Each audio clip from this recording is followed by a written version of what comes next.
ನಮಸ್ಕಾರ ವೀಕ್ಷಕರೇ, Karnataka power TV ನ್ಯೂಸ್ಗೆ ತಮ್ಮೆಲ್ಲರಿಗೂ ಸ್ವಾಗತ. ವಾರ್ತೆಗಳ ವಿವರ.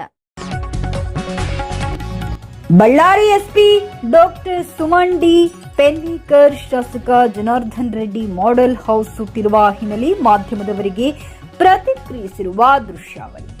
ವರದಿಗಾರರು ಮಹಮ್ಮದ್ ರಫಿ, ಬಳ್ಳಾರಿ ಜಿಲ್ಲೆ.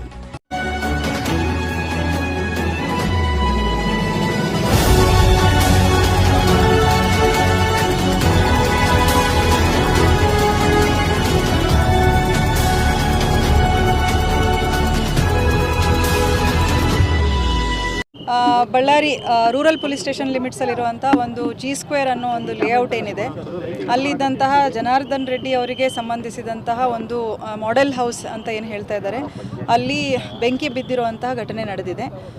ಪ್ರೈಮಾ ಫೇಸಿ ನಮಗೆ ಅದರ ಬಗ್ಗೆ ಯಾವುದೂ ಲೀಡ್ಗಳು ಸೋಫಾರ್ ಇಲ್ಲ, ಯಾವ ರೀತಿ ಆಗಿದೆ ಅನ್ನೋದ್ರ ಬಗ್ಗೆ. ಬಟ್ ಬಳ್ಳಾರಿ ರೂರಲ್ ಪೊಲೀಸ್ ಸ್ಟೇಷನಲ್ಲಿ ಈ ಕುರಿತು ಈಗ ಯಾವ ದೂರು ಕೂಡ ನಮಗೆ ರಿಸೀವ್ ಆಗಿಲ್ಲ.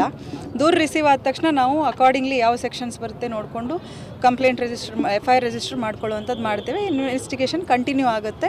ಮತ್ತು ಈಗಾಗಲೇ ನಮ್ಮ ಸೋಕೋ ಟೀಮು ಮತ್ತು ಫೈರ್ ಡಿಪಾರ್ಟ್ಮೆಂಟಿಂದ ಒಂದು ಸರ್ಟಿಫಿಕೇಷನ್ ತೊಗೊಳೋದ್ರ ಬಗ್ಗೆ ಕೂಡ ನಾವು ಟೀಮನ್ನು ಕರೆಸ್ಕೊಂಡಿರೋವಂಥದ್ದಿದೆ. ಅವರು ಪ್ರಿಲಿಮಿನರಿ ಅನಾಲಿಸಿಸ್ ಮಾಡಿದ್ದಾರೆ. ಫರ್ದರ್ ಈಗ ಕತ್ಲಿದ್ದರಿಂದ ನಮಗೆ ಇನ್ನೂ ಇನ್ ಡೆಪ್ತ್ ಅನಾಲಿಸಿಸ್ ಆಗಿಲ್ಲ. ನಾಳೆ ಬೆಳಗ್ಗೆ ಮತ್ತೆ ಸೋಕೋ ಟೀಮು, ಫೈರ್ ಟೀಮು ಹೋಗಿ ನಮ್ಮ ಇನ್ವೆಸ್ಟಿಗೇಟಿವ್ ಟೀಮ್ ಕೂಡ ಇದ್ದು ನಾವು ಆ ಸ್ಪಾಟನ್ನು ಸರಿಯಾಗಿ ಪರಿಶೀಲಿಸ್ತೇವೆ. ಮತ್ತು ಈಗ ಅವ್ರೇನು ನಮಗೆ ಲೀಡ್ ಕೊಡ್ತಾ ಇದ್ದಾರೆ, ಕೆಲವರು ಇದ್ದರು ಮಿಸ್ಕ್ರಿಯೆಂಟ್ಸ್ ಅಂಥೇಳಿ, ಅದನ್ನು ನಾವು ಸೀರಿಯಸ್ ಆಗಿ ತೊಗೊಂಡು ಆ ಆ್ಯಂಗಲಲ್ಲಿ ಟೆಕ್ನಿಕಲ್ ಅನಾಲಿಸಿಸ್ ಮಾಡಿಕೊಂಡು ಕ್ರೈಮ್ ಟೀಮ್ಗಳು ಕೆಲಸ ಮಾಡ್ತಾ ಇದ್ದೇವೆ. ಇದನ್ನು ನಾವು ಸೂಕ್ತವಾಗಿ ತನಿಖೆ ಮಾಡ್ತೇವೆ. ಅವರ ಡಿಮಾಂಡ್ ಏನಿಲ್ಲ. ಅವರ ಡಿಮಾಂಡ್ ಏನಿದೆ ಅಂದರೆ ಯಾರು ಇದರ ಹಿಂದೆ ಇದ್ದಾರೆ, ಅವರ ಕೈ ಇದೆ ಅನ್ನುವಂಥದ್ದು, ಅಥವಾ ಆರೋಪಿತರು ಯಾರಿದ್ದಾರೆ ಅವರನ್ನು ಬೇಗ ಬಂಧಿಸಿ ಅನ್ನುವಂಥದ್ದು, ಅದನ್ನು ನಾವು 100% ನಾವು ಮಾಡ್ತೇವೆ. ಎಸ್, ಗಸ್ತು ಮಾಡೋದ್ರ ಬಗ್ಗೆ ನಾವು ಗಮನ ಕೊಡ್ತಾ ಇದ್ದೇವೆ.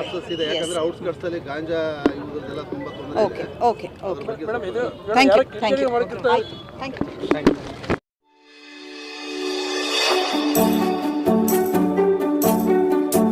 ನೀವಿನ್ನು ನಮ್ಮ ಚಾನೆಲ್ಗೆ ಸಬ್ಸ್ಕ್ರೈಬ್ ಮಾಡಿಲ್ಲವೇ?